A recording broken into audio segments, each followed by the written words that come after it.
Hello, and welcome back to another episode of the Midnight Madness Radio. And I'm shaking the camera, and there's a cat behind me.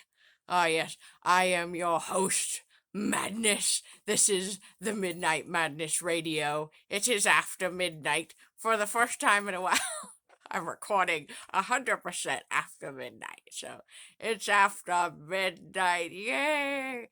I and look at the hat. The hat has new accessories and decorations on it because I added to it so it was more exciting. So look at the hat. Look at that. Look at the hat. Looks so fun and steampunk. Yes, because we like it. It's wonderful. So welcome back to the Midnight Madness Radio. I can't say that right, but welcome back, everybody. Yes, another Midnight Madness. So. I guess we're kind of, we're segmenting into the more talks and stories about things that I like. So, and the door is open in the background. You can see the reflection of the light. Oops. I didn't realize that I left that door open. So, basically, I am going mad and going off topic. Yeah, of course I am. So basically, uh, the story and the talk is so how I got into horror. Because I am a huge lover of horror, everything horror now, horror movies, horror this and that, monsters. I love monster movies and monsters. The last podcast you heard me talk about it. So the story goes. Here it goes. So when I was younger. We were not allowed to watch the scary movies and the stuff because we were young and the old parents did not like us watching horror movies and scary stuff. So of course they're like, no, your kids, you can't watch that stuff. We weren't even allowed to watch Lord of the Rings, and I was like, are you kidding me? But I ended up watching it anyway. Yes. But that's not the horror movie. So what ended up making me fall in love with horror, even though it traumatized me at the time. When I was younger, I don't know exactly how old I was. I don't have most of my memories from when I was younger. But what I do remember is when I was young and we were being babysat by some kind of babysitter or something, some younger babysitter woman. She only babysat us a couple of times before, the old parents found new people or something like that. Stuff like that. They found other people. So, basically, we were young, being watched by a young person. And she would let us watch the TV, and she wasn't really worried. She was like, "Okay, whatever. You're." I think we were at her house because I don't think we were at home, but I don't really know. I don't know where we were, but I remember we were in a house. We were in a house. That's all I remember.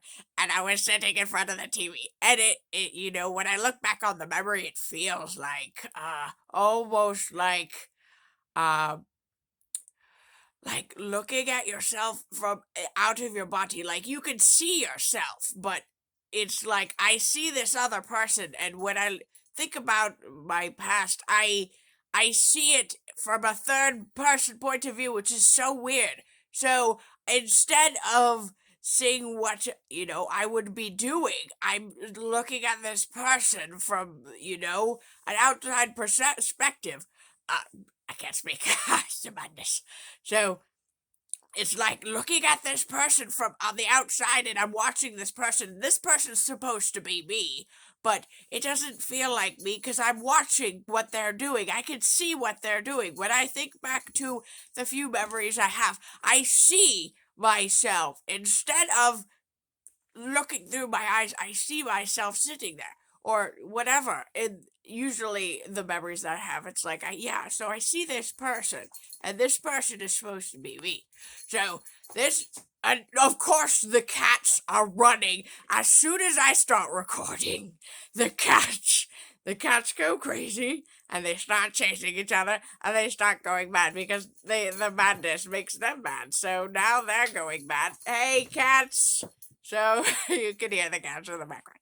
So I see this younger me, and they're sitting in front of the TV, and up very close. Like, I always had poor eyesight, so this little person is sitting right up close to the TV, like that's close, so close to the TV, like where I am to the camera and I'm hitting it. So, like, very close to the TV. So, of course, guess what movie comes on that started my horror love?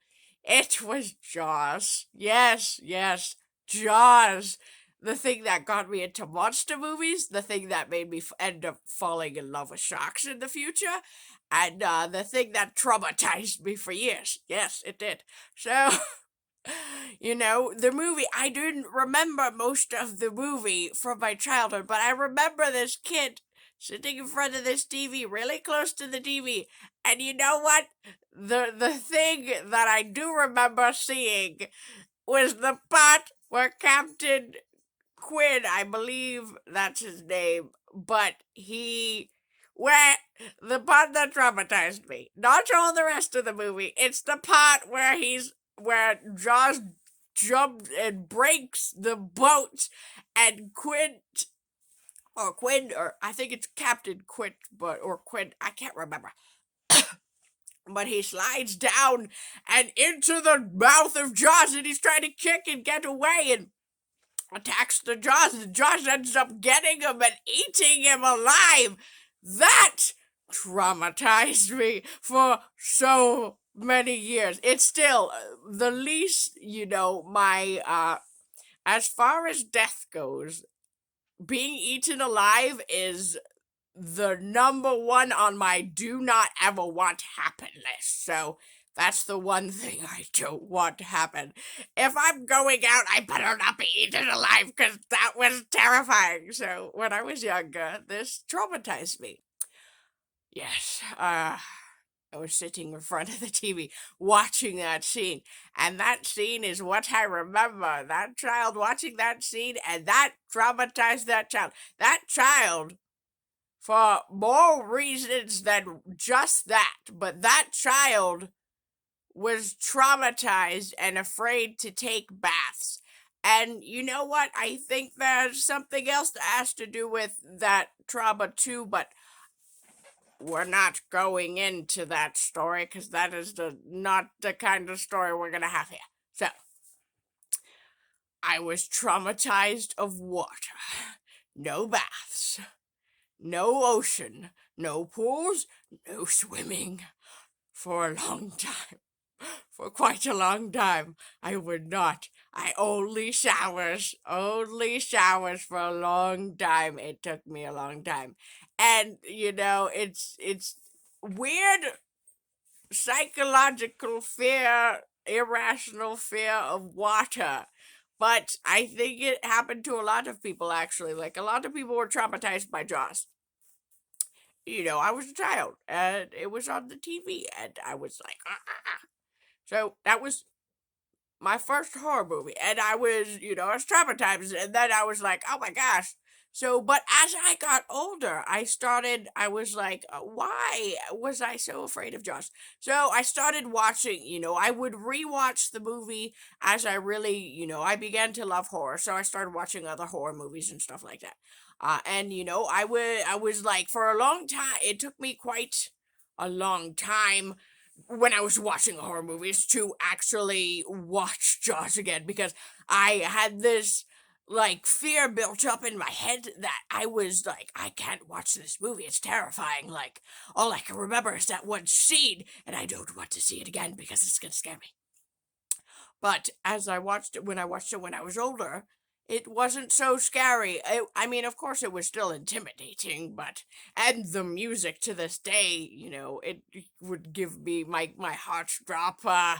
So, I started learning about sharks and learning, and watching horror movies and stuff like that, and and watched Jaws a couple times. And, slowly I became to, love sharks, and learn that they are not man eaters, and They need to be protected, actually, because humans are just slaughtering sharks, out just the amount of sharks that are just killed for their fins is just the saddest thing ever. One of the saddest things, at least. Watching it, and I've seen the documentaries, and I am an ocean activist now, thanks to Josh. Thanks to Josh. Now I love the ocean. I love sharks, and I want to protect these animals because humans are are technically the enemy, especially towards animals in nature a lot of the times. Not all, but a lot of humans are the problem. It's, we thought that, monsters and scary stuff, sharks, yada yada. We thought those were the scary things, but it's really the humans that are the scary things. And what? There's a cat shaking the camera. Nice. With her tail. So it's really the humans that are the scary part, which is kind of sad. Uh, the humans are more of a threat to animals and other things than everything else. So, Creature from the Black Lagoon, for an example. It's a monster movie, but it's also an idea about how, humans are, in a lot of ways, are more cruel than the monsters that we create or that are there. So, you know, it's something to think about, but I love sharks now, thanks to Josh. It took a long time, but I did my research and I learned, and I was committed to quelling and killing my fear, which I will tell you about my other fear of another animal that an irrational fear that I gained, and then another one that was an irrational fear. I don't know how irrational it is because they still terrify me at some points and times, but uh, I'm not really terrified, but they give me the heebie-jeebies still. So it has a lot to do with my crazy mind. So I won't tell you more about the irrational fears of certain types of animals because of movies I have watched and stuff and other things. So yeah, Jaws ended up being a segue for my love of horror and all things horror and all monsters and stuff like that. So I really hope to talk about more of this kind of stuff and more horror and more monsters and, share my experiences, and hopefully it'll be a funny laugh for you, or it could be a nostalgic moment, and you can tell me in the comments below that you also had these issues and you were also terrified of Jaws and stuff like that. Like, I heard, a lot of people said that they were terrified by Jaws. Like, it did traumatize a couple of people. There's a cat behind me. There's another cat. But, sharks are not the villains or the enemies. It's just a movie at the end of the day. So, sharks just want to do their thing and be left alone and clean up the ocean because they're good. So, thank you so much for watching. I know it was a different episode, but I kind of liked it. It was different, and, I get to segue into my horror talks and stuff like that, so I'm excited. But if you enjoyed this video, please leave a like, comment, subscribe. There's a cat on my lap.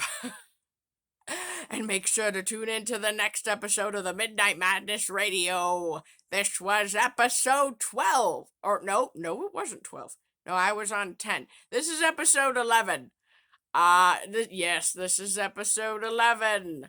There's a cat. She wants the pets. So there's a cat in the background. You all have a blessed day. Goodbye and stay mad.